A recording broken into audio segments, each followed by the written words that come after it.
welcome to the deep dive. We often hear about what drives success in big systems like hospitals or banks. Is it public? Is it private? Well, today we're digging into a really fascinating document that kind of turns that whole idea on its head.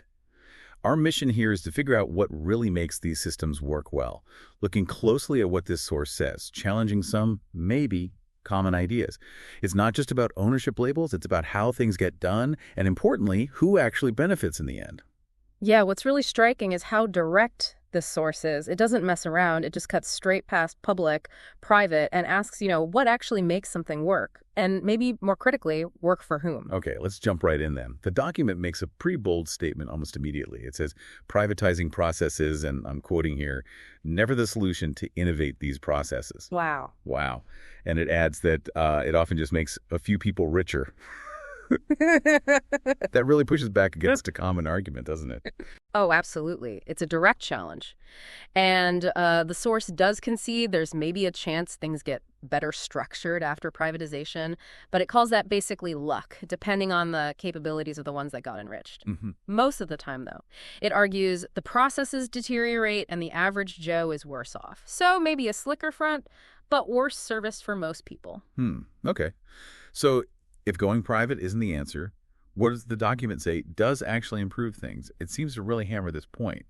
Real improvement comes from actually constructing them better. And it stresses this is true regardless of whether the managers are private or public. Yeah. So it's about the design, the competence, not the label. Exactly. And that leads right into competence and, well, another pretty provocative idea from the source. Get this. It claims 3 kids right out of college, supported by a competent consultant, can do a better job than almost all CEOs for a lot less money. Now, what's interesting there is the focus. It's purely on skill, on problem-solving ability, not status or, the typical corporate ladder. That really does disrupt the way we often think about leadership, yeah. It's not the fancy title, it's the quality of the thinking. And building on that, the document gets specific about services for the common good. It lists examples: energy, post, banking, railroads, roads, schools, hospitals, things we all rely on.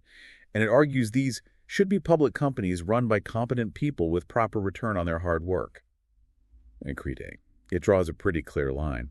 Private enterprise comes naturally from individuals. Anything mutual is better off structured by the collective. That distinction feels really central. It's about individual drive versus shared needs. If something serves everyone, the source implies maybe profit shouldn't be the main driver. And speaking of drivers, it also takes aim at that classic argument that, the market will fix everything. Right. You said be wary of that one. Noting kind of sharply that it is always the people that benefit that argue this way. Ouch. It calls the market an abstraction, something that doesn't just automatically find the right direction unless there are rules, regulations. Yeah, think about it. A market isn't like a conscious being. It's a system, and systems need rules. Without them, the source says it's survival of the fittest. But it clarifies what kind of fittest: the biggest, strongest, and meanest. So it suggests you're just as likely to get monopolies or unfair structures as anything else, and maybe neither is actually optimal for society. Okay, so privatization is out. The market isn't a self-healing wonder. According to this source, what does create good, well-structured processes then? Well, it lays out a few key things. Factors like smart thinking, experience, selflessness, namelessness, and without personal interests. And it adds good management and problem solving at the required level. And then it just circles right back to that core message, really reinforcing it. Never is privatization a solution. That is such a consistent thread through this whole document. It really makes you pause and question some basic assumptions about how things improve and for whose benefit.